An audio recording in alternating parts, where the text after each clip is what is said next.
વાત મારે કરવાની છે લાઈફનો લવ લેટર. મારે ખરેખર બધાને પૂછવું છે, કોઈએ લવ લેટર લખ્યો છે લાઈફમાં? હા કે ના? એક માણસમાં હિંમત છે, એમણે ત્યાં પાછળ કીધું કે મેં લખ્યો છે. એમણે હાથ ઊંચો કર્યો. વાહ, 2 જણા એવા નીકળ્યા. લખ્યો બધાએ હોય પણ કોઈ સ્વીકારે નહીં. તમે વિચારો, બધા સ્કૂલમાં કોલેજમાં ક્યાંક કશેક આપણે બધાએ નાની મોટી ચિઠ્ઠી ક્યાંક લખી હોય, કોકને નોટમાં મૂકીને આપી હોય, કોકને ચોપડીમાં મૂકીને આપી હોય. મજા એ છે કે કોકવાર એને વાંચી હોય અને કોકવાર એમને ચોપડી પાછી આપી હોય. અને ત્યારે એટલી નિરાશા થાય કે અરે રે. હમણાં થોડા વખત પહેલાં હું લાઇબ્રેરીમાંથી એક પુસ્તક લઈ આવી. તો એ પુસ્તકમાં લખેલું મારું નામ 15મા પાને છે. પહેલાં પાના પર લખેલું. એટલે મને એમ થયું, અરે 15મા, તમે રેકોર્ડ ના કરશો, આ લોકો કરે જ છે. 15મા પાને કયું નામ હશે, તમે ક્યુરિયસ થાવ. એટલે હું 15મા પાને ગઈ, તો લખ્યું મારું નામ 22મા પાને છે. એટલે વળી 22મા પાને ગઈ. પાછળ લખ્યું તું મારું નામ 25મા પાને છે. 25મા પાને, 35મા, 55મા, 75મા, આગળ આગળ આગળ આગળ મારું નામ છેલ્લા પાને છે. હું છેલ્લા પાને ગઈ તો એણે લખ્યું તું પાનાના ફેરા વાંચ. આ પણ એક ઇન્ટરેસ્ટિંગ પ્રકારના લોકો છે કે જે તમે એને મળ્યા નથી, તમે એને જોયા નથી, તમે એને જાણતા નથી, પણ છેલ્લે પાને તમે આવો ને એને લખ્યું હોય પાનાના ફેરા વાંચ, ત્યારે તમને એમ થાય કે જો તમારી મજાક કરી ગયા, તમને જોયા વગર, મળ્યા વગર. આપણે બધાએ ક્યાંક કશેક પ્રેમ કર્યો છે. આપણે બધાને આજે પણ કેટલીક ચીજો માટે પ્રેમ છે. મારે 2 વસ્તુ છૂટી પાડવી છે, લાઈફ અને લવ. શું છે લાઈફ? બહુ લોકોને હું ઓળખું છું જે લોકો કે લાઈફ તો આવી હોવી જોઈએ. એટલે કેવી હોવી જોઈએ? બહુ સગવડ હોવી જોઈએ, ગાડી હોવી જોઈએ. હું 7:10 અંધેરીથી નીકળી અને 8:45 અહીંયા પહોંચી. આ મુંબઈ છે. અને તમારી પાસે ગમે તેટલી મોટી અદ્ભુત સારામાં સારી ગાડી હોય, એનાથી કંઈ ફરક નથી પડતો. આ ટ્રાફિકમાં તમે એ જ છો જે એક નાનો ઉબર ગો વાળો છે કે કોઈ ટેક્સીવાળો છે. તો શું ફરક પડ્યો તમારી મોટી ગાડીથી, તમારી વધુ સગવડથી? એટલો ફેર પડે કે તમે વધુ કમ્ફર્ટેબલી 1 કલાક પસાર કરી શકો. તમે નાના મોટા કંઈક કાર્યક્રમો જોઈ શકો, તમારી પાસે ઓડિયો વિઝ્યુઅલ હોય તો તમારો સમય પસાર થાય, તમે ફોન કરી શકો, તમે બીજું ત્રીજું કંઈ કરી શકો. પણ સવાલ એ છે કે આ જે સમય તમે પસાર કરો છો ગાડીમાં, વધુ સગવડ સાથે, વધુ આરામ સાથે, તમે તમારા ઘેર પહોંચો છો ત્યારે તમને એવી ફિલિંગ આવે કે હાશ, મોટું ઘર, સરસ ઘર, એસી છે, સરસ બાથરૂમ છે, તમે નાહી શકો, તમારો સમય તમે જે આ કાઢીને આવ્યા 1 કલાકનો કંટાળાનો, એનાથી બેટર પરિસ્થિતિમાં તમે આવી ગયા. તો આ તો બધી સગવડ છે. આમાં ક્યાં લાઈફ છે? આમાં લાઈફ નથી. આ બધી ફેસિલિટીઝ છે. ફેસિલિટીઝથી લાઈફ બેટર થાય છે? હા કે ના થાય છે? આપણે એવું માનીને ચાલીએ છીએ કે વધુ સગવડ એમ વધુ સારી જિંદગી. બહુ સરસ કહ્યું એમણે. વધુ સગવડ એમ વધુ સારી જિંદગી. ના, વધુ સગવડ એમ વધુ આરામદાયક જિંદગી, ઓછી મહેનત. હું હંમેશા કહું છું કે સાયકલ પર ધોમ તડકામાં મુંબઈના બફારામાં તમે દુઃખી થઈને હાર્ટ બ્રેક થયું અને રડતા હો તો તમને તમારું રુદન પણ તિરસ્કાર થાય કે અરે આવું રડવાનું. અને તમે BMWમાં સરસ ઠંડકમાં વેટ ટિશ્યુ લઈને રડતા હો તો તમને એમ થાય કે ચલો એટલીસ્ટ મારું રડવાનું તો લક્ઝરી છે. આંખ લૂછવા માટે તમારી પાસે વેટ ટિશ્યુ હોય તો તમને એમ થાય કે ચલો આપણે સારી જગ્યાએ રડી રહ્યા છીએ. પણ રુદન તો રુદન છે, તકલીફ તો તકલીફ છે. એસીમાં બેસીને તમે રડો એથી કે તકલીફ ઘટી નથી જતી, પીડા એ જ રહે છે. તો સવાલ એ છે કે લાઈફ શું છે? આપણે શેને કહીએ છીએ જિંદગી? આપણી આસપાસ એમને શું કરવા જુઓ? તમે મને જુઓ. આ જ મજા છે. જો આપણી સાંભળવા મને આવે છે પણ એનો ફોન વાગે એમાં રસ બધાનો ત્યાં જતો રહ્યો. હું નથી જોતી ત્યાં, હું તો તમને જોઉં છું. મેમ તમારો ફોન બંધ કરી દેશો પ્લીઝ, બધાને ડિસ્ટર્બ થાય છે. તો સવાલ એ છે કે શું છે લાઈફ? તમે શેને લાઈફ કહો છો? સ્વસ્થ હોય ને, અમીર હોય ને, સંતાનો કયાગરા હોય ને, ધણી કયાગરો હોય ને, કે અમારા એ તો મને પૂછ્યા વિના કંઈ કરે જ નહીં. એટલું સારું, બેનપણીને કહેતી વખતે એટલી મજા આવે કે મને પૂછ્યા વગર કંઈ કરે જ નહીં. ઘેર જાઓ ત્યારે ખબર પડે કે સત્ય શું છે. બહાર કહેવાની મજા બહુ આવે. એવી રીતે આપણે કોકને કહીએ કે આવો ઘરે જમવા, કે હું એને પૂછીને કહીશ. કોઈને કાંઈ પૂછતું નથી આજના જમાનામાં. અનાઉન્સમેન્ટ કરે છે આપણે પરમ દિવસે જમવા જવાનું છે, પણ મને નહીં ફાવે, ન ફાવે ન ચાલે, મેં આ પાડી દીધી છે. આ આપણા સંવાદ હોય છે. તો સવાલ એ છે કે કયાગરા પોતાના લોકો હોય એ સુખ છે, બાળકો કયું માનતા હોય એ સુખ છે, સગા હોય, ઉત્તમ મિત્રો હોય એ સુખ છે.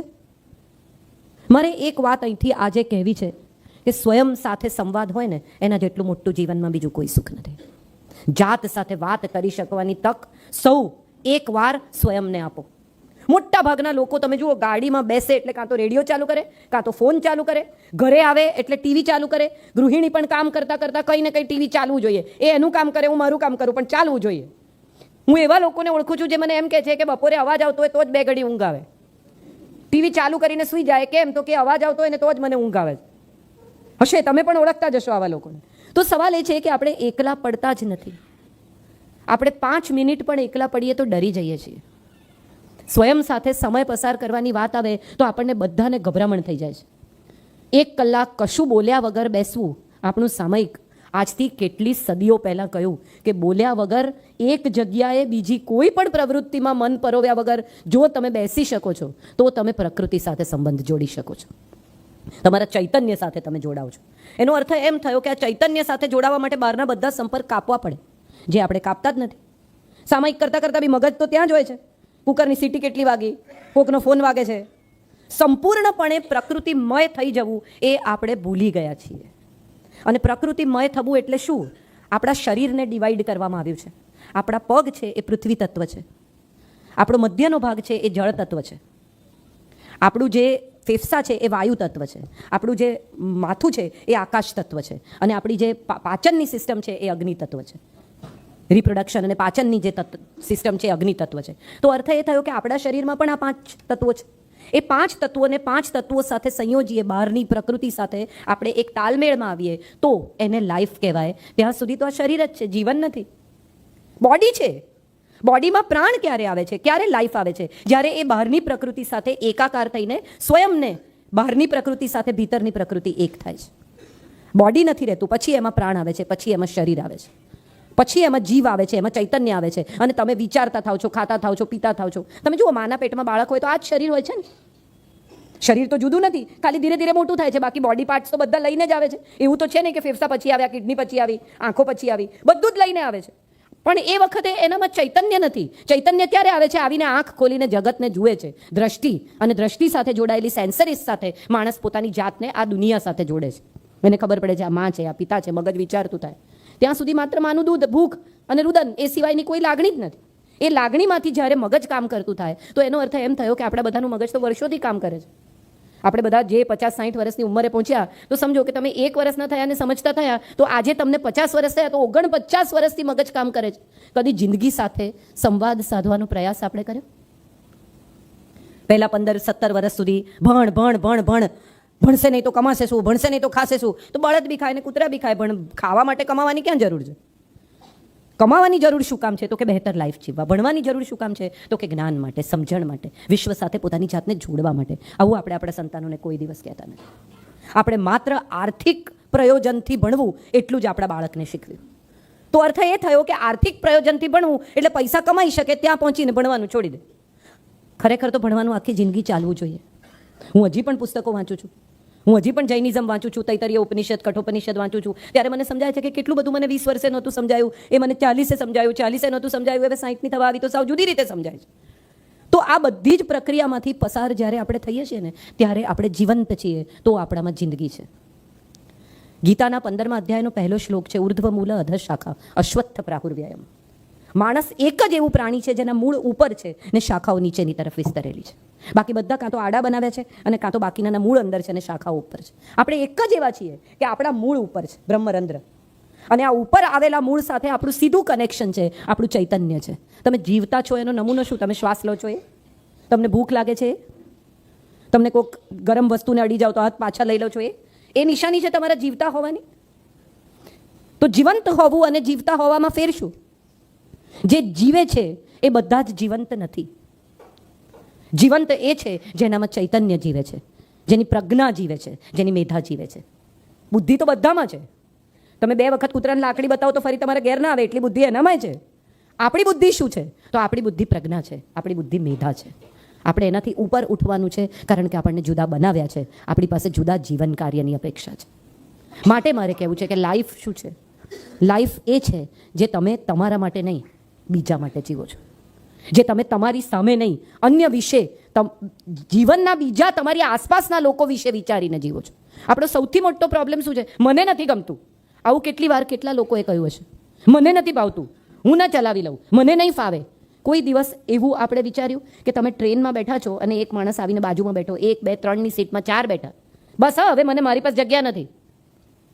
આપણી પાસે કદી આપણાથી આગળ અને આપણાથી વધારાના કોઈ માણસ માટે જગ્યા નથી ત્યાં સુધી આપણે જીવતા છીએ, જીવંત નથી.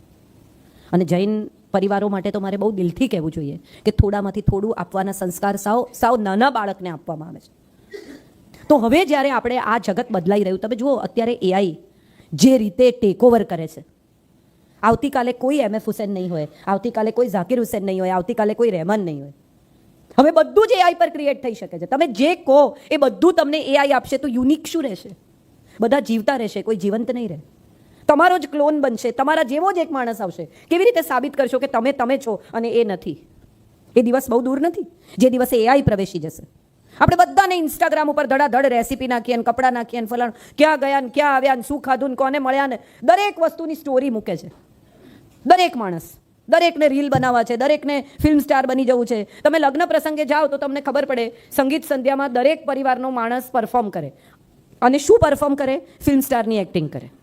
બધાને ફિલ્મ સ્ટાર જેવા ડાન્સ કરવા છે, બધાને ફિલ્મ સ્ટાર બનવું છે, દરેકને એ પ્રસિદ્ધિ, એ ગ્લેમરમાં પ્રવેશી જવું છે. કારણ કે દરેકને એમ છે કે સત્ય ત્યાં જ છે, એ જ લાઈફ છે. ના, એ લાઈફ નથી. તમે શું પહેરો છો, શું ખાઓ છો, કઈ બ્રાન્ડ વાપરો છો, કેટલા રૂપાળા છો, આની સાથે ખરેખર તમારા અસ્તિત્વને કોઈ સંબંધ જ નથી. ઈશ્વર કે ચૈતન્ય તમને તમારા સૌંદર્યથી નહીં, તમારી પ્રજ્ઞાથી ઓળખે છે. આ વાત આપણે આપણા સંતાનોને અનિવાર્યપણે સમજાવવી પડશે, અને તો લખીશું લાઈફનો લવ લેટર. જિંદગીને પ્રેમ કરવો એટલે શું? હું મારી લાઈફને બહુ પ્રેમ કરું છું, એનો અર્થ શું થયો? કે મારે બહુ જીવવું છે, મારે બહુ લાંબુ જીવવું છે? ના, મારે સ્વસ્થ જીવવું છે, મારે સ્વચ્છ જીવવું છે. મારે જે જીવવું છે એ એવી રીતે જીવવું છે કે હું પાછળની પેઢીને નડ્યા વગર મારી જિંદગી જીવી જાઉં. પ્લાસ્ટિક જે રીતે આપણે ફેંકી રહ્યા છીએ, તમને લાગે છે તમે તમારી લાઈફને પ્રેમ કરો છો? તમે જે પ્રકારનું પ્લાસ્ટિક, ખાસ કરીને મારી બહેનોને કહેવું છે, જે પાણી વેડફો છો, નળ ચાલુ રાખીને વાસણ ધુઓ છો, તમે જે રીતે પ્લાસ્ટિક વાપરો છો, ફેંકો છો, તમારી ડસ્ટબિનમાં એક દિવસ જોજો કે તમે કેટલી પ્લાસ્ટિકની થેલીઓ ફેંકી છે. આ તમારી જ જિંદગીને નડે છે. તમારા પછીની આ પેઢી માટે તમે પૃથ્વી પર જગ્યા છોડતા નથી. મુંબઈમાં આટલું પાણી ભરાતું હતું પહેલાં? જે લોકો રહ્યા હશે મુંબઈમાં એ સૌને ખબર હશે. 50ની ઉપરના, 60ની ઉપરના લોકોને પૂછો, આટલું પાણી કદી ભરાતું નહોતું. વોટર ક્લોગિંગ થાય છે કારણ કે પ્લાસ્ટિકે બાકીની જગ્યાઓ રોકી દીધી છે. પાણી જવાની જગ્યા નથી. કન્ફાઇન્ડ પ્લેસીસમાં લોકો નાની જગ્યાઓ થતી જાય છે. તો લાઈફ ક્યાં છે? આ ટ્રાફિકમાં, આ પ્લાસ્ટિકમાં, આ પ્રદૂષણમાં, આ પરિસ્થિતિમાં લાઈફ તમને ક્યારે લવ લેટર લખશે? પ્રેમ તો ક્યારે થાય? પ્રેમ ત્યારે થાય જ્યારે બે જણા મુક્ત હોય, બે જણા સુખી હોય, બે જણા આનંદમાં હોય. આપણે નથી. ઓફિસથી નીકળેલા દરેક માણસની પહેલી લાગણી શું છે? દિવસ બહુ ભયાનક ગયો.